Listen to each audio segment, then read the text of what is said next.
হাই friend, আশা কৰি সবাই ভালোই আছে। আমি মানে বিচাৰ বিচাৰ বিচাৰ বিচাৰ কৰি ফেলে আজি 19 তাৰিখৰ পৰা আজি 14 তাৰিখ হৈ গ'ল।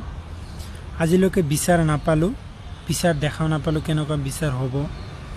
আমাৰ গৰিমা বাইদেৱে ফাৰ্ষ্টততো কৈছিল সিদ্ধাৰ্থ শৰ্মাৰ একো দুখ নাই, তাক একো কৰিব নালাগে, লাইফত আহি যিদিনা জুবিন দাৰ ডেথ হ'ল সেইদিনা কৈছে। কিন্তু এতিয়া বাইদেউক লাগে বিচাৰ লাগে, এতিয়া গৰিমা বাইদেউক উচিত তদন্ত লাগে, ন্যায় লাগে বুলি গৰিমা বাইদেউ অলৰেডি বহুতকেইটা পোষ্ট কৰিছে। হেছটেগ জুবিন গাৰ্গ বুলি পোষ্ট কৰিছে কালি।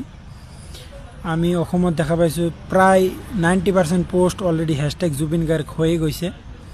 চ' কি হয় এতিয়া চাম। 10 দিন টাইম দিছে গৰিমা বাইদেউ, যে 10 দিনৰ ভিতৰত আমাক ন্যায় লাগে।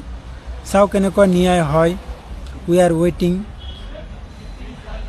কি জাষ্টিছ হয়, সেইটো কাৰণে আমি ৱেইট কৰিম। আজি অলৰেডি একদিন পাৰ হৈ গ'ল।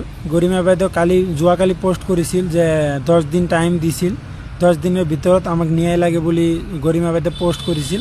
আজি অলৰেডি একদিন পাৰ হৈ গ'ল, এতিয়ালৈকে একো হোৱা নাই।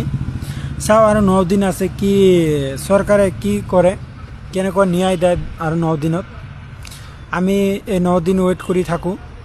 অলৰেডিতো আমি বহুত দিন ৱেইট কৰিলোঁৱে। চ' আৰু 9 দিন আছে, 9 দিন আমি ৱেইট কৰি চাওঁ কেনেকুৱা ন্যায় দিয়ে চৰকাৰে। Hashtag justice for Zubeen Garg বুলি সবেই পোষ্ট কৰক, সবেই ষ্টৰি লগাওক। চাওঁ আৰু 10 দিন আছে। বাই বাই, জয় আই অসম, জয় জুবিন দা।